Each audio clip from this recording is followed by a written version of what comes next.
If you've noticed that you have these emotional reactions and behavior patterns that just keep showing up in your life, no matter how much work you do to try to change them, this video is going to help you understand what's actually happening so you can finally work with yourself in a way that really leads to lasting change. For a long time, I approached this whole subject of inner work, I think the way most of us do.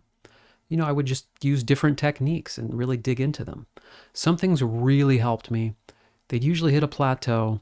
And in my case, there were certain subjects that never really resolved. There'd be temporary relief, right? Perfectionism, comparing myself to others, there'd always be this recurrence. And it was not from a lack of effort or consistency. I'm sure that's the case for many of you. But when I started to understand a broader conceptual framework, and I'm going to share with you here right now, everything really started to click for me. It made a lot more sense of why the techniques and why things worked and when they didn't. So if you've had mixed results, this is really going to help things click for you as well. So to set the stage here properly, one thing that's really important about emotional work is I've noticed people really look for black and white results. It's either fixed, I'm healed, or it's not, I'm broken, and there's just no progress. The thing is, change doesn't usually work that way here.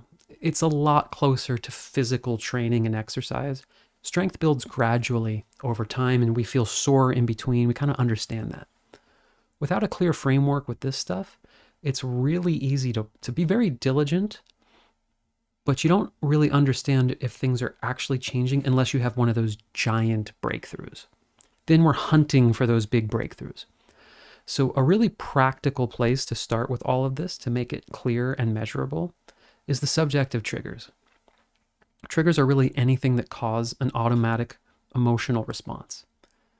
Some of these are super obvious. You see a comment on social media and you feel inadequate about your own life.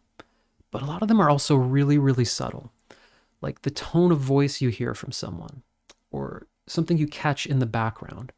It creates this low-level tension or anxiety that you might not really realize, oh, I'm triggered here. And so what matters here is not the trigger itself, because you may not even be conscious of all of them, but the automatic reaction that follows. Now, I want to be really clear about the goal with this particular framework. It's not to manage your reactions to these triggers forever. It's to actually not have the reaction take place in the first place. This is a super important distinction because a lot of the tools we learn are good for management, and we just try to keep managing and expect that to resolve things. Management is like, I feel that inadequate feeling coming up, but I've got this breathing exercise I do. I have this self-talk I play, or the grounding. But the thing is, we can be triggered dozens or hundreds of times a day, depending on what's going on. Those tools can be helpful, maybe even necessary on your path. But the shift I'm talking about is when that same social media post appears and you just scroll on by. It doesn't even register to you. It's not because you're got really good at suppressing the emotion. You haven't changed some belief you're talking yourself out of. It just doesn't hijack your nervous system or generate that emotional response. You might find if you continue with this process that you won't even remember you had that reaction. I see this all the time with people I work with. It's called the apex effect. Something has to happen for you to be reminded, oh yeah, that used to really upset me when that person made that comment. Now, the thing with this is this shift in your day-to-day reactivity, right? I'm actually less upset by that social media post, or that thing used to bother me and now it didn't bother me so much. That's your cue that you're actually reconditioning these patterns.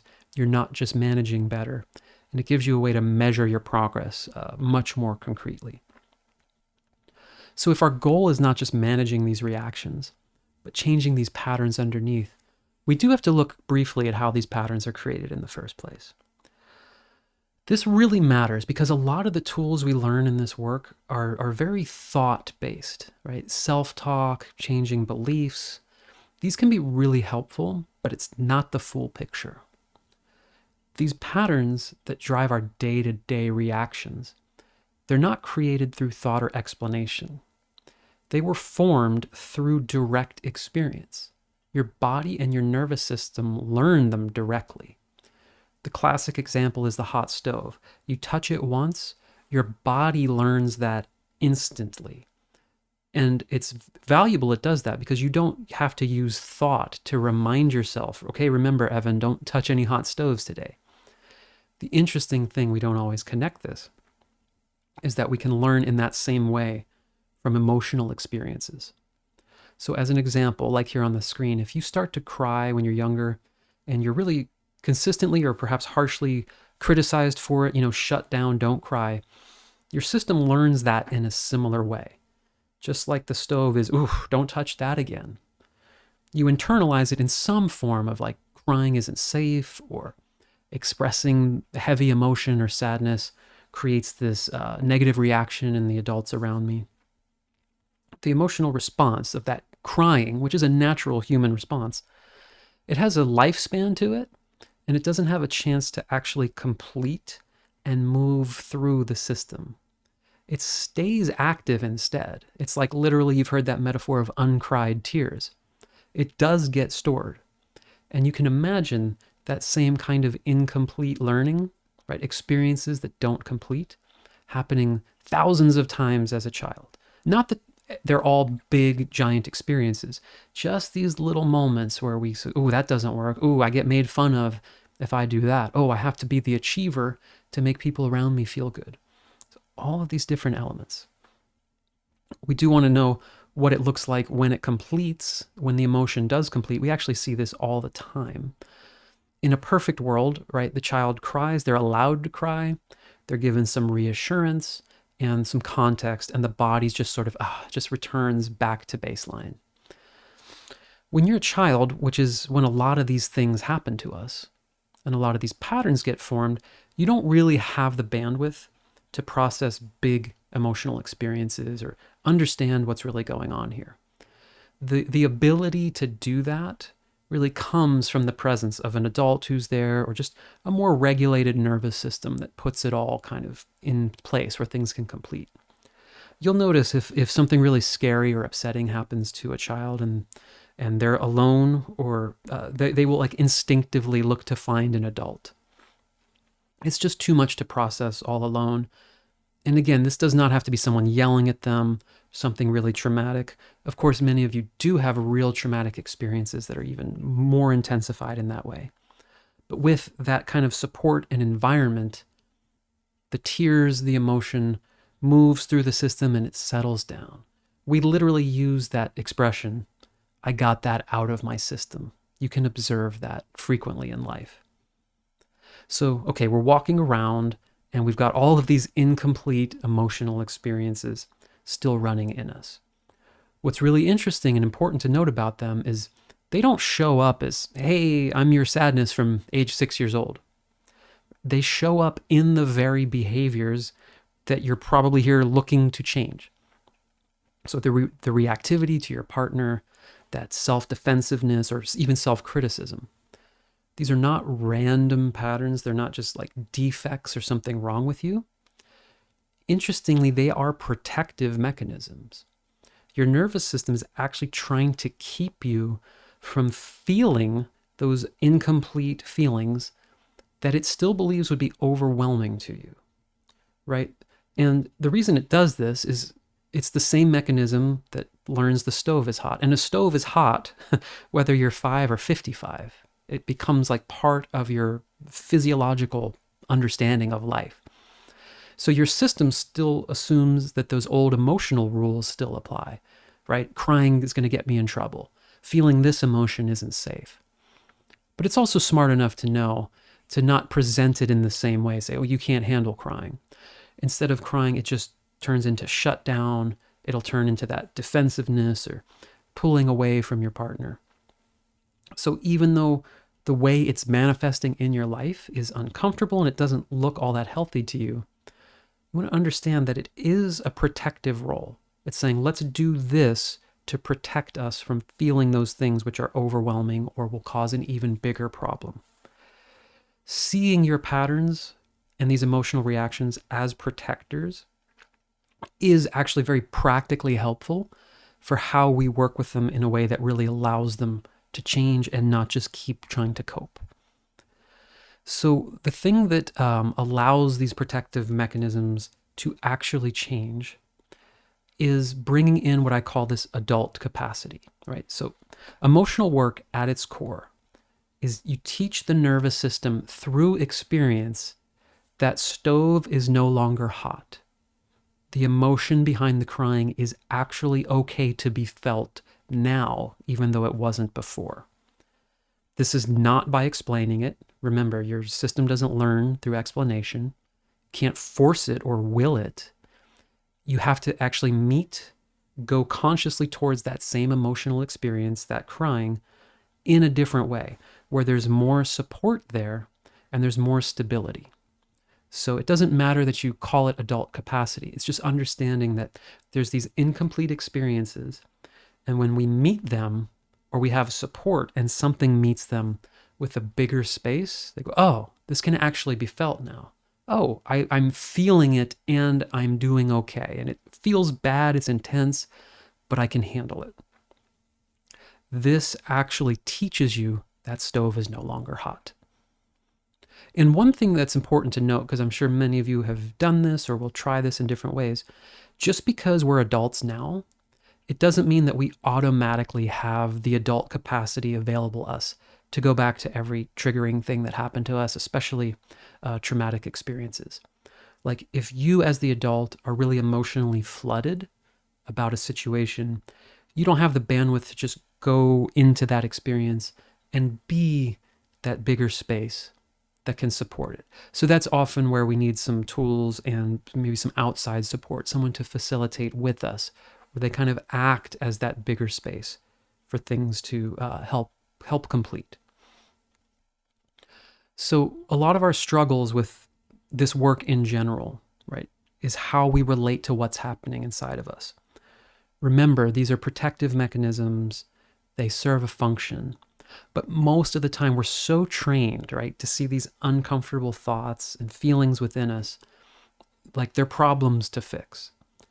So we'll try to use the self-talk. We'll use EFT tapping, like I'm going to try to tap away this sadness. Or we'll use meditative techniques to transcend the feeling. I am not the sadness, right? I use all of those tools in a certain way, but when it's to fix or get rid of or avoid, I call that the repair mindset. What's happening inside me is wrong. It needs to be fixed through my actions and willpower. The antidote to that is what I call the relationship mindset, right? This focuses instead on how you relate to the thoughts and feelings within you. This distinction is the core principle behind everything I do.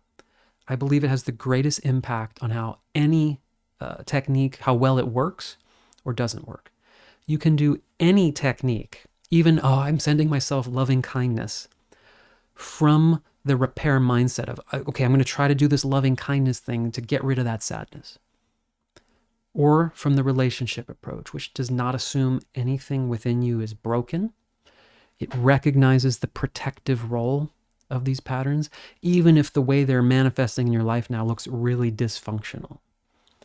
When you approach yourself this way, the question is not so much, how do I get rid of these emotions? How do I change this experience? But instead, how do I relate to this? How can I be with this in a way that helps create safety for these processes to be able to complete?